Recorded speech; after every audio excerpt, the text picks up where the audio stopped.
Nice people get used. Not sometimes, every time. And if you're still being nice the same way you were 5 years ago, it's already happening to you right now. Here's what nobody tells you about kindness.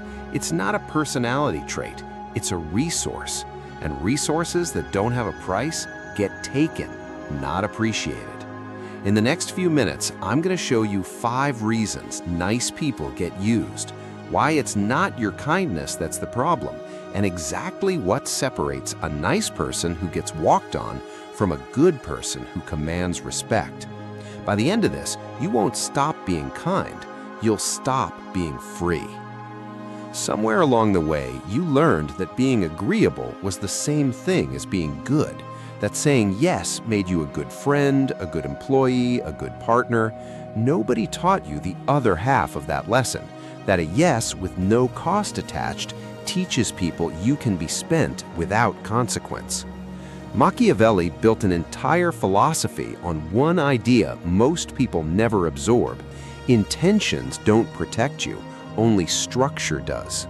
A nice person with no boundaries isn't virtuous. In the eyes of the people around them, they're simply available, and availability without limits gets consumed. This isn't a video telling you to become cold, cruel, or selfish. It's a video about the 5 specific mechanisms that turn your kindness into other people's leverage, and how to shut each one down without losing who you are. Reason 1. You confuse being liked with being respected. Psychologists call this approval-seeking behavior, but the simpler way to say it is this: you've been optimizing for the wrong outcome.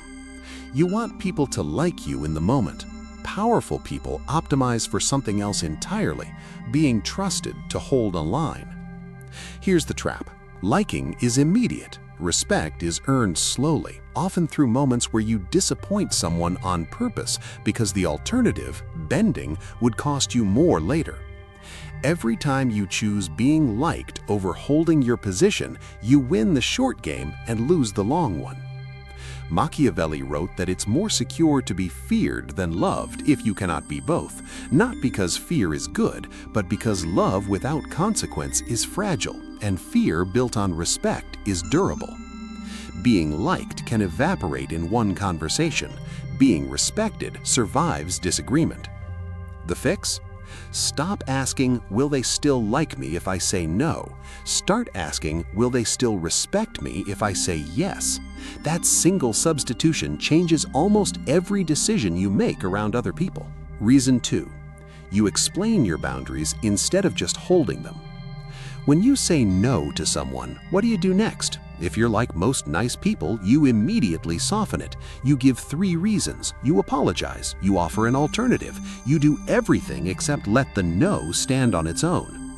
Here's what that teaches the other person. Your no is negotiable if they push hard enough on your reasons. So they push, not out of malice, because you handed them a door and they walked through it. A boundary that requires a defense isn't a boundary. It's an opening bid in a negotiation you didn't know you started. The fix? Practice the sentence without the paragraph attached. I can't do that is a complete sentence. I can't do that because I have a thing and also I feel bad and also maybe next time is an invitation to argue. Say less, hold more. Reason 3. You reward people the moment they get upset with you. This is the one most nice people never catch in themselves. Someone gets a little cold, a little short, a little disappointed, and you rush to fix the feeling immediately. You apologize, even when you didn't do anything wrong. You give in just to restore the temperature in the room. This is negative reinforcement in its purest form. The upset behavior worked, it got a result, and a behavior that gets a result gets repeated. You're not being nice in that moment. You're running a training program that teaches people that your comfort is more important to you than your own position. The fix? Let the discomfort sit. Someone's disappointment is not an emergency you're required to solve. The people who genuinely respect you will get over it. The people who only respected your compliance will show you exactly what the relationship actually was. Reason 4. You've never let anyone experience the cost of using you. Every person who has ever taken advantage of you learned they could because at some point it was free. No conversation, no consequence, no shift in how you treated them afterward. You absorbed it and moved on like nothing happened. Machiavelli understood something that applies far outside war rooms and courts. People repeat what costs them nothing. If taking your time, your effort, or your patience never costs anyone anything, there is no reason for that behavior to stop. You don't need revenge, you need consequence. A quieter presence, a little less access, a little more distance, not punishment, just the natural result of how you were treated. The fix: stop treating people the same after they've shown you who they are.